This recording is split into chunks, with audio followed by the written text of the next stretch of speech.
What does it mean to truly live? This morning, author Jamal Javanji is here to discuss his new book, Living for a Living. Thank you for joining us. Oh, it's a pleasure to be here with you. I just love the title. Why did you write this book? Yeah, well, it initially came out of a frustration I had. Most of us when we're growing up, we always get the question, what do you want to do for a living? But it didn't take me long, just observing the world, observing my family, come from a lot of generational poverty, to realize that what we do for money is not always what we do for a living. So when people ask the question, what do you do for a living? They usually ask you, what do you do for money? But what you do for money and what you do for a living are completely different things for so many people. Oh, that's so interesting. How can we best discover our purpose in life?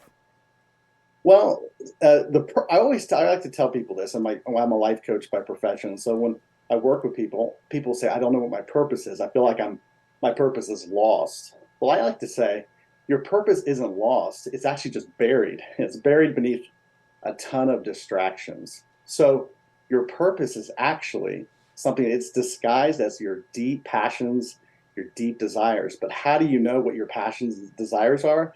You have to get really quiet and still inside. And that's a process. Interesting. So one of your key themes is people's misconception about money. So please explain that. Well, a lot of times we're taught to think that money is something out there outside of us that has all this power over our life. And it's something that we need for life and death. And so we have this traumatized relationship with money. But money at its core, the root word of money is currency. And the root word of currency is current or energy. And everything is energy. Everything is made up of energy. So really it's the relationship we have with energy that determines the kind of relationship we have with money. So money's not something to be afraid of. There's no lack of energy in the universe. No lack of energy. I like that. What do you hope that readers take away from your book? Well, one of my deep desire for folks who read the book is really to learn what I've learned in life, and that is that you don't have to trade your life for money.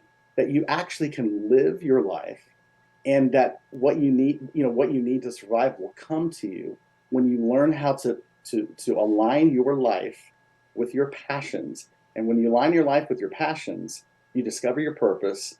And money doesn't have to be something you trade your life away for. And that is absolutely possible. I don't think it's just for me. I think it's possible for everybody. And that's what I hope the readers will take away from the book. Well, that's really encouraging. Where can people get this book and learn more about you and your work?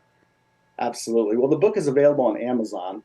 But if folks go to my website, which is jamaljavanji.com, all the links are there. Perfect. Well, Jamal Javanji, thank you so much for joining us today. I got to check out your book, Living for a Living. I like that. Thank you. Thank you for having me. Stay with us. There's more to come.